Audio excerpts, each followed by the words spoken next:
Listen class. Good morning.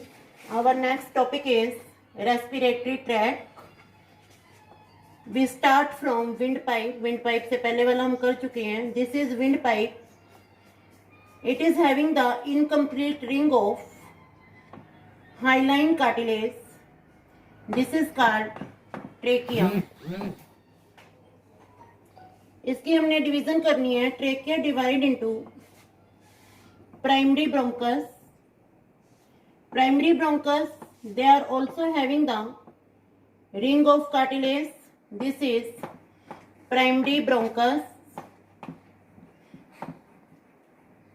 Primary bronchus further divide into secondary bronchus, and you know that this division of trachea, it take place at the level of fifth thoracic vertebra.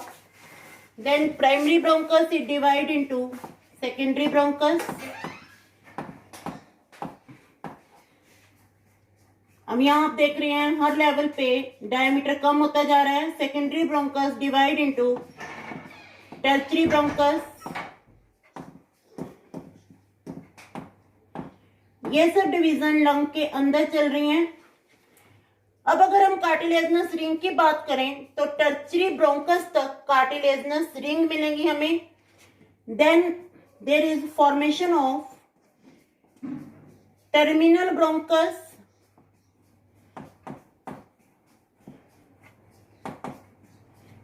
Terminal bronchus. Along with terminal bronchus there is formation of, अब जो bronchus है वो bronchiole में convert हो जाएगा. Bronchiole का diameter bronchus से बहुत कम होगा क्योंकि अब ये सेलुलर लेवल पे जा रहा है. जो लंग्स है, हम अगर बात करें मिनिएचर लंग की, that is called alveolus. This is terminal bronchus. Terminal bronchus के बाद आ जाएगा हमारा respiratory bronchus. Respiratory bronchus further divide into terminal bronchiole, terminal bronchiole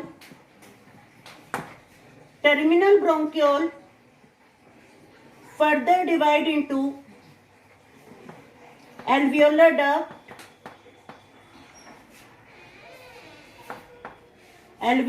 duct, which divide into atria. Then they further give rise to alveolar sac. These are just like the bunches of grapes, alveolar sac, and its particular one segment is called alveolus.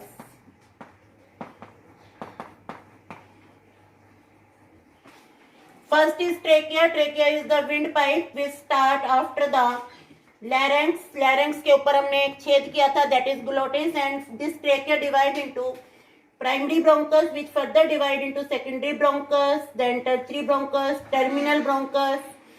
अब bronchiole शुरू हो जाएंगे respiratory bronchus के बाद. Then respiratory bronchiole, terminal bronchiole, alveolar duct, atria, alveolar sac and alveolus. Alveolus is called miniature lung. It is the structural and functional part of lung where the exchange of gases take place. Now we talk about the respiratory capacities or respiratory volume. Respiratory capacity और respiratory volume, हम कितनी air अंदर ले रहे हैं, that is called respiratory capacity or respiratory volume. It is measured with the help of spirometer.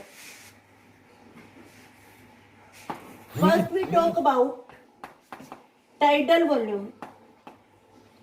Tidal volume is the amount of air which we take or inhale and exhale during normal inspiration. अभी जब आप सांस ले रहे हैं, आप कितनी air अंदर ले रहे हैं, that is the tidal volume, that is 500 ml. ये हम बात करते हैं एक ब्रीथ की। और अगर हम बात करें एक मिनट में, नॉर्मल ब्रीदिंग रेट में भी 14 to 16 टाइम्स, तो एक मिनट में जो टाइडल वॉल्यूम होगा आप इसको मल्टीप्लाई कर सकते हैं 14 to 16, that is the tidal volume. Then next is, ये ट्रेकिया है, इससे आप एयर अंदर ले रहे हैं। जब इससे एयर अंदर ले रहे हैं तो कुछ एयर ट्रेकिया में रह जाती है, that is called dead space volume. Dead space volume में कोई भी एक्सचेंज नहीं होता गैसेस का। आपने ट्रेकिया में एयर अंदर ली, ट्रेकिया में कितनी एयर अंदर रहेगी, 150 ml, that is called dead space volume. और लंग्स को कितनी मिली, केवल 350 ml मिली। आपने सांस बाहर छोड़ा, आप सांस बाहर छोड़ने में कौन सी एयर छोड़ रहे हैं, आप एयर छोड़ रहे हैं that is rich in carbon dioxide, पर उससे पहले आप 150 ml फ्रेश एयर भी छोड़ रहे हैं जो कि ट्रेकिया में रह गई थी। अब जब आप सांस अंदर ले रहे हैं, जब आपने सांस बाहर छोड़ा तो सबसे पहले 150 ml आपने फ्रेश एयर बाहर छोड़ी और फाउल एयर ट्रेकिया में रहेगी 150 ml। अब जब आप सांस दोबारा अंदर ले रहे हैं तो सबसे पहले आप वो एयर बाहर अंदर ले रहे हैं जो कि ट्रेकिया में बच जाती है। तो इस टाइडल वॉल्यूम को हम दो में डिवाइड कर सकते हैं, dead space volume. Dead space volume इसलिए बोल रही है क्योंकि इसमें कोई भी एक्सचेंज ऑफ गैसेस नहीं हो रहा। And second is called internal volume, that is 350 ml। Then next is inspiratory reserve volume.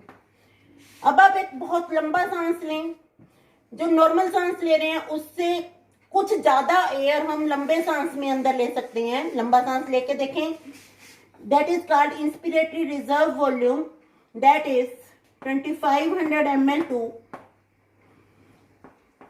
3000 ml। Next is expiratory reserve volume. अभी आप नॉर्मली सांस बाहर छोड़ रहे हैं, that is called tidal volume.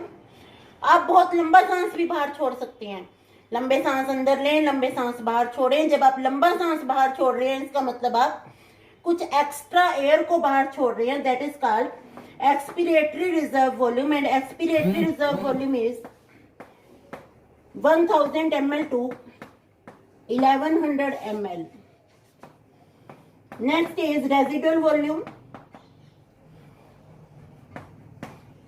अब आप खूब लंबा सांस अंदर लें, खूब लंबा सांस बाहर छोड़ें और कोशिश करें कि हम अपने लंग्स को बिल्कुल खाली कर देंगे। कोशिश करके देखें, दिस इज नॉट पॉसिबल, क्योंकि लंग्स अपने पास कुछ वॉल्यूम बचा के रखते हैं, that is called residual volume, ताकि आप अगर बहुत लंबे सांस से बहुत सारी एयर भी बाहर निकाल देंगे तो भी लंग्स में कुछ एयर बची रहेगी जो कि एक्सचेंज ऑफ गैसेस करती रहेगी, दैट इज 1100 ml to